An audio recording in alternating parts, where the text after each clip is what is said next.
वटपौर्णिमेला वडाच्या झाडाची पूजा कशी करावी? वडाच्या झाडाची पूजा करताना काय चुका आहेत ज्या आपल्याला करायच्या नाही आहेत? वडाच्या झाडाची पूजा करताना कुठला मंत्र म्हणावा, स्तोत्र, आचमन या सगळ्या संदर्भाची माहिती आज आपण बघणार आहोत। तर चला व्हिडिओला सुरुवात करूया। सर्वप्रथम माझ्या सगळ्या महिलांना वटपौर्णिमेच्या खूप साऱ्या शुभेच्छा। प्रत्येक स्त्रीचं सौभाग्य अखंड काळ चिरकाळ टिकून दे आणि प्रत्येक स्त्रीला अखंड सौभाग्य प्राप्ती मिळून दे हीच महाराजांच्या चरणी प्रार्थना करत आहे आणि आजच्या व्हिडिओला सुरुवात करत आहे। सर्वप्रथम आज आपण वडाच्या झाडाची पूजा कशी करायची ते बघणार आहोत। तुमच्या घराच्या आसपास किंवा अगदी तुमच्या घरात जरी वडाचं छोटंसं झाड असेल तरी तुम्ही घरातही पूजा करू शकता। नाहीतर काय होतं ना, याच निमित्ताने आपण सगळे महिला एकत्र येतो आणि छानपैकी सगळे एकत्र येऊन वडाच्या झाडाची पूजा करतो। आता बाहेर जाऊन वडाच्या झाडाची पूजा कशी करावी त्याबद्दलचीच आजची माहिती आहे। आपण वडाच्या झाडाची पूजा योग्य पद्धत कशी करायची? सावित्रीने आपल्या पतीचे प्राण परत मिळवण्यासाठी यमराजाला भक्तीने संतुष्ट केले होते आणि आपल्या पतीचे प्राण परत मिळवले होते। ज्या वृक्षाखाली तो पुन्हा जिवंत झाला तेच हे वड। त्यावेळी सावित्रीने वडाची मनोभावे पूजा केली होती। या प्रसंगाची आठवण करून देण्यासाठीच आपण वडाच्या झाडाची पूजा करत असतो। पूजा करताना लागणारं साहित्य तुम्हाला सांगते। सर्वप्रथम गणपतीची स्थापना करण्यासाठी एक सुपारी घ्यावी, विड्याची पानं घ्यावी, फुलं घ्यावी। आपण जेव्हा सावित्रीची ओटी भरण्यासाठी ही ओटीचे सामान आहे हे तुम्हाला कुठल्याही दुकानात मिळून जाईल। त्याच्यामध्ये खारीक, खोबरं, हळकुंड आहे आणि 2 बांगड्या आहे जे सवासणीचं सामान असतं त्याच्यामध्ये आहेत। त्याचबरोबर याच्यामध्ये 2 वस्त्र सुद्धा असतात, लाल आणि हिरवं। आता मी बघा आपल्याला तांदूळ पण घ्यायचे आहेत, सूतगुंडी घ्यायची आहे आणि कापसाचं वस्त्र घ्यायचं आहे, दिवा घ्यायचा आहे। त्याचबरोबर अगरबत्ती पण घ्यावी, दूध घ्यावं, पाणी घ्यावं आणि गहू पण घ्यायचे आहे आपल्याला। कारण सावित्रीची ओटी आणि ज्या 5 सवासणी असतात त्यांची ओटी आपल्याला गव्हाने भरायची असते आणि मेन म्हणजे आपल्याला आंबा पण लागणार आहे आणि ओटीचं सामान पण घ्यायचं आहे। जर तुमच्याकडे असेल तर तुम्ही फक्त ब्लाऊज पिसाने पण सावित्रीची ओटी भरू शकता। काही ठिकाणी फक्त गव्हाने आणि आंब्याने सावित्रीची ओटी भरतात, तर काही ठिकाणी संपूर्ण शृंगार घेऊन सावित्रीची ओटी भरली जाते। प्रत्येक गावाकडे, प्रत्येक समाजामध्ये आपापली वेगळी अशी पद्धत आहे। सर्वप्रथम तुम्ही जर पूजा घरात करणार असाल, जर तुमच्याकडे छोटंसं वडाचं झाड असेल तर तुम्ही घरात पूजा केली तरी हरकत नाही। पण अगदी ज्यांच्याकडे वडाचं झाड नाही आहे, जे थोडंसं महाराष्ट्राच्या बाहेर राहतात किंवा अगदी भारताच्या बाहेर राहतात, तरी तुम्हाला वडाच्या झाडाचं चित्र जरी मिळालं तरीही तुम्ही पूजा करू शकता। शेवटी श्रद्धा महत्त्वाची आहे। आपण किती श्रद्धेने देवाची उपासना करतो ना ते जास्त महत्त्वाचं आहे। कारण काही शहरामध्ये किंवा अगदी तुम्ही भारताबाहेर राहता तर तुम्हाला वडाचं चित्र जरी तुम्ही गुगलवरून डाउनलोडिंग केलं, त्याची प्रिंट काढली आणि त्याची पूजा केली तरी हरकत नाही। आता सर्वप्रथम आपल्याला माहिती आहे की दिवा लावून घ्यायचा असतो। आपण कुठल्याही देवाची उपासना करत असतो, कुठलेही शुभ कार्य करत असतो तर सुरुवातीला दिवा लावायचा असतो। आता ही पूजा बाहेर असताना आपण आपल्या वडाच्या झाडाखाली ही पूजा करायची असते। मग अर्थातच आपल्याला बाहेर जाऊनच ही पूजा करायची असते। तर जाताना सगळं सामान वगैरे तुम्ही घेऊन जावं। तर बघा, सुरुवातीला दिवा पेटून झाल्यावर दिव्याला प्रार्थना करायची आहे, हळद कुंकू अक्षदा अर्पण करायचे आहे आणि सुरुवातीला आपल्याला गणपती बाप्पाची मूर्ती स्थापना करायची आहे। आता जसं तुम्हाला सांगितलं की मूर्ती असेल तर मूर्ती नाही तर सुपारी घ्यावी। सर्वप्रथम सुपारीला तर आपल्याला ओम गण गणपती नमः असं म्हणून सुरुवातीला पाण्याने, दुधाने आणि परत पाण्याने असं आपल्याला गणपती बाप्पांच्या मूर्तीवर अभिषेक घालायचा आहे। ओम गण गणपती नमः या मंत्राचा मंत्रजप करायचा आहे। हे करून झाल्यावर गणपती बाप्पांची सुपारी जी आहे तर ती तुम्ही एका विड्याच्या पानावर ठेवावी। तर त्याच्या आधी तुम्हाला अक्षदा ठेवायच्या आहेत, हळद कुंकू अर्पण करायचं आहे आणि मग तुम्हाला सुपारी ठेवायची आहे। परत हळद कुंकू अक्षदा अर्पण करावी, धूप दीप ओवाळायचे आहे आणि गुळ खोबऱ्याचा नैवेद्य दाखवावा। आता वट सावित्री आपण जेव्हा पूजा करत असतो तेव्हा वडाच्या झाडाला काही ठिकाणी पुरणपोळीचा नैवेद्य दाखवला जातो, तर काही ठिकाणी फक्त शिराचा नैवेद्य दाखवला जातो, काही ठिकाणी साखरेचा नैवेद्य दाखवला जातो, तर काही ठिकाणी गुळ आणि खोबऱ्याचा नैवेद्य दाखवला जातो। तर आता तुमच्याकडे काय जी पद्धत आहे तर ती तुम्हाला पाळायची आहे। कारण प्रत्येक जाती धर्मामध्ये, प्रत्येक विभागामध्ये आपापली वेगवेगळी पद्धत आहे, तर प्रत्येकाने आपापली पद्धत पाळावी आणि काही ठिकाणी उपवास हा दुसऱ्या दिवशी सोडला जातो।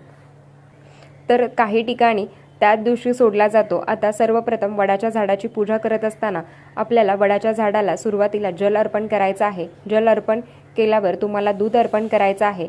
दूध अर्पण करून झाल्यावर परत आपल्याला पाणी अर्पण करायचं आहे। तर हे करत असताना मनोभावे वडाला प्रार्थना करायची आहे की आपल्याला माहिती आहे की श्री स्वामी समर्थ महाराजांचं वास्तव्य सुद्धा हे वटवृक्षाखालीच होतं, कारण महाराजही नेहमी म्हणायचे वड मूळ म्हणजेच काय, तर या विश्वाचे मूळ महाराजच आहेत। वड हे अतिशय बहुउपयोगी वनस्पती सुद्धा आहे। आपण गुढीपाडव्याला आपण वडाची मुळी दरवाजाला बांधत असतो, तसेच या मुळीपासून ना केसासाठी तेल सुद्धा तयार केले जाते।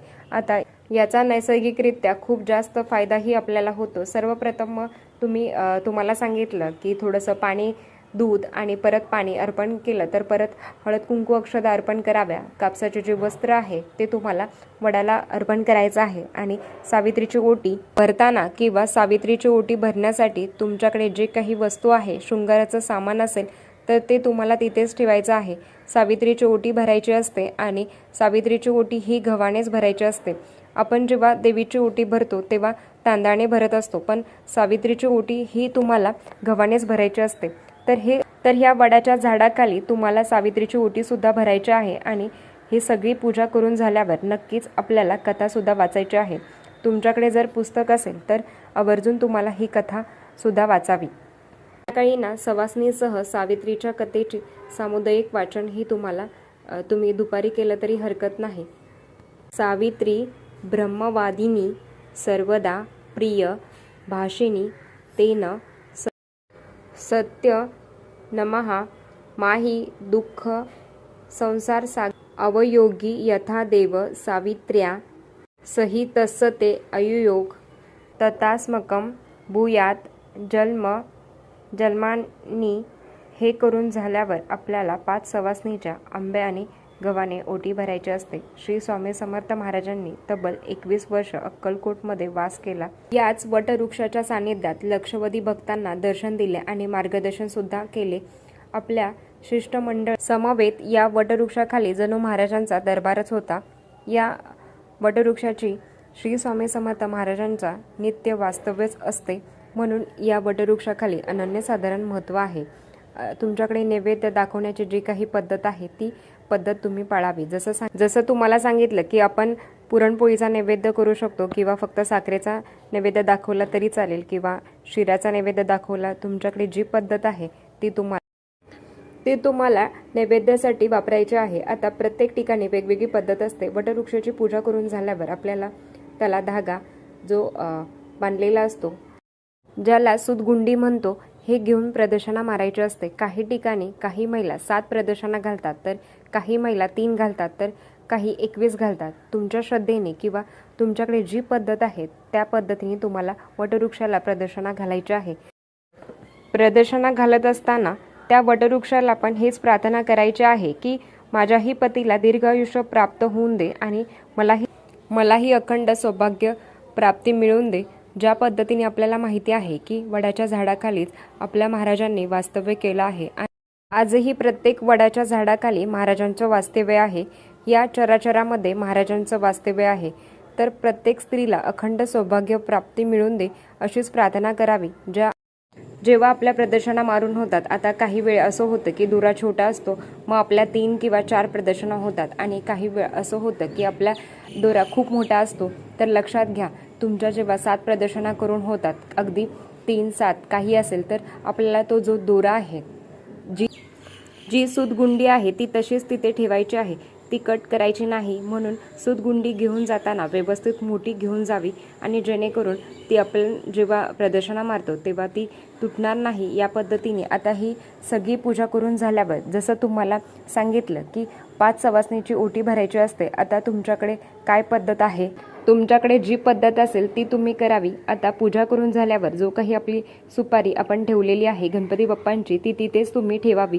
जेव्हा आपण 5 सवासनींची ओटी भरत असतो तर तेव्हा आपल्याला आंबा आणि गहू याचाच वापर करायचा आहे। आंबा आणि गहू यानेच ओटी भरायची आहे। आता आपण जेव्हा पूजा करण्यासाठी बाहेर जातो तेव्हा तिथे महिला जमतातच, मग आपणही त्यांची ओटी भरावी आणि त्यांनीही आपली ओटी भरावी, या पद्धतीने आपल्याला करायचं आहे. जेव्हा त्या आपली ओटी भरतात तेव्हा त्यांचीही ओटी रिकामी जाता कामा नये, म्हणून आपल्याला आपल्या ओटीतले थोडेसे गहू हे आवर्जून त्यांच्या ओटीमध्ये टाकावे. याच पद्धतीने आपल्याला वटवृक्षाची पूजाही करायची आहे आणि सवासनींची ओटीसुद्धा भरायची आहे.